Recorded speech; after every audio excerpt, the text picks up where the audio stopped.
Tu vois, tu dois toujours avoir quelque chose en tant que product manager qui va nourrir ta capacité de résilience, ton énergie, la capacité d'embarquer les équipes et ça, c'est, la détermination, quoi. Sébastien Levaillant, VP Product Management de chez Payfit. C'est la capacité d'appréhension, de lecture des signaux fins dans les systèmes avec lesquels j'interagis, que ce soit lors des entretiens, que ce soit des discussions sur les roadmaps, que ce soit avec des utilisateurs. Je pense avoir une capacité certaine à lire des intentions des fois qui peuvent être un peu cachées. Je pense que ça aide vraiment à révéler des signaux faibles, éventuellement en tirer une tendance au-delà de ce que les personnes te disent ou de ce que les chiffres te disent. Le travail de product management, c'est un travail d'influence, d'impact. Tu as affaire à des utilisateurs, à des influenceurs en interne. Il est extrêmement important d'être capable, dans ton rôle d'orchestration, d'appréhender la psychologie de tes interlocuteurs. Mais au-delà de l'appréhender, être capable de temps en temps de l'influencer. Et la meilleure façon de le faire, très souvent, c'est pas à travers la contrainte, c'est à travers une influence subtile. Donc les fameux nudges. Et du coup, les soft skills doivent être capables d'incarner cette nécessité d'influencer les différents interlocuteurs.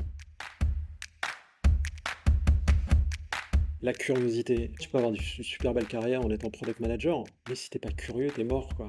Tu dois te faire vibrer, tu dois faire vibrer tes équipes. Donc la curiosité, c'est juste indispensable, d'autant plus quand tu changes de secteur, quoi. T'as quand même beaucoup d'opportunités actuellement, donc si t'es curieux, ça va être top, hein. La résilience, les gens s'en rendent pas compte, mais le jour où en tant que product manager, tu touches la prod et surtout tu crées de l'impact, c'est juste magique parce qu'il y a eu un monde avant tout ça, quoi. Et ça peut être fait de frustration, de décisions qui vont à l'encontre peut-être de tes convictions, et être capable de faire œuvre de résilience réellement en comprenant des avis qui peuvent être différents des tiens, passer au-delà, intégrer ça pour finalement avoir l'impact que tu recherches en tant que product manager. Je pense que c'est important. Donc curiosité, résilience. Et le dernier, je dirais, tu vois, tu dois toujours avoir quelque chose en tant que product manager qui va nourrir ta capacité de résilience, ton énergie, la capacité d'embarquer les équipes aussi.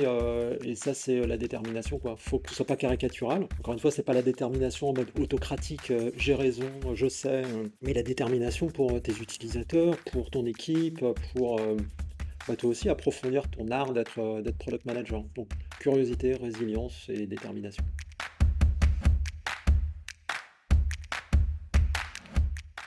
Il y a une approche chez Pépite que je trouve assez intéressante. Il faut faire attention de ne pas empiler les couches managériales, hein, mais malgré tout d'insister sur le rôle du manager. Ça fait un peu old school, c'est quand tu es dans les startups, les scale-up, le lean, c'est la posture, la position que tu prends en tant que manager qui compte, notamment quand tu as un manager qui a cette culture du feedback, qui est capable d'identifier précisément les compétences dont il y a besoin, pas pour être product manager simplement, mais pour être product manager dans ce contexte particulier face à ces systèmes spécifiques dans lesquels tu interagis. Ça, je pense que c'est un élément important, la posture du manager et le développement de cette posture au regard de la culture d'entreprise, hein. C'est quelque chose qui marche plutôt bien.